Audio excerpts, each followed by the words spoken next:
Indonesia membutuhkan strategi dorongan besar. Saya ingin bercerita sedikit tentang apa itu dorongan besar atau Big Push.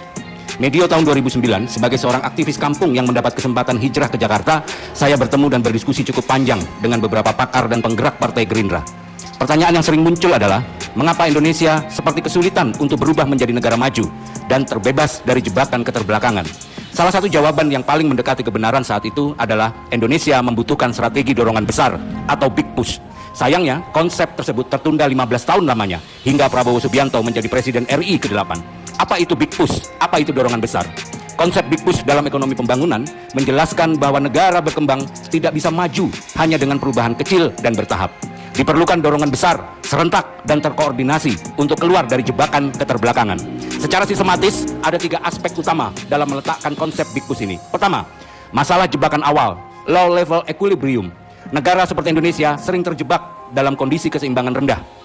Produktivitas rendah, pendapatan rendah, investasi rendah, dan kemudian kembali ke produktivitas yang rendah. Siklus ini tidak bisa diputus hanya dengan kebijakan-kebijakan yang parsial. Kedua, kebutuhan dorongan simultan, coordinate investment. Big Push menekankan investasi besar secara bersamaan di banyak sektor, industri, pendidikan, infrastruktur, dan birokrasi. Jika dilakukan sendiri-sendiri, hasilnya lemah. Jika serentak, efeknya saling menguatkan. Multiplier effect. Ketiga, peran negara yang kuat dan bersih. Dalam teori ini, negara menjadi aktor kunci untuk mematahkan sisa-sisa feodalisme, menyederhanakan birokrasi, menekan korupsi. Tanpa tata kelola yang bersih, dorongan besar justru bocor dan gagal. Masalah struktural seperti feodalisme modern, birokrasi lambat, dan korupsi tinggi membuat reformasi kecil tidaklah cukup. Indonesia membutuhkan lompatan kebijakan seperti reformasi kelembagaan, investasi besar, dan kepemimpinan tegas secara bersamaan. Big Push adalah strategi lompat jauh, bukan langkah kecil. Tanpa dorongan besar dan terkoordinasi, negara berkembang akan terus berputar di tempat. Kemiskinan tidak pergi kemana-mana, dia berjalan di tempatnya sendiri. Program-program unggulan Presiden Prabowo saat ini harus dibaca dan diletakkan sebagai upaya Big Push, dorongan besar yang simultan dan terkoordinasi. Makan bergizi gratis, koperasi desa, hilirisasi, pembangunan infrastruktur dan konektivitas, reformasi birokrasi dan anti korupsi, hingga swasembada pangan. Seluruh program ini mencerminkan pendekatan terpadu, pembangunan manusia, kemandirian ekonomi, pemerataan, dan penguatan negara.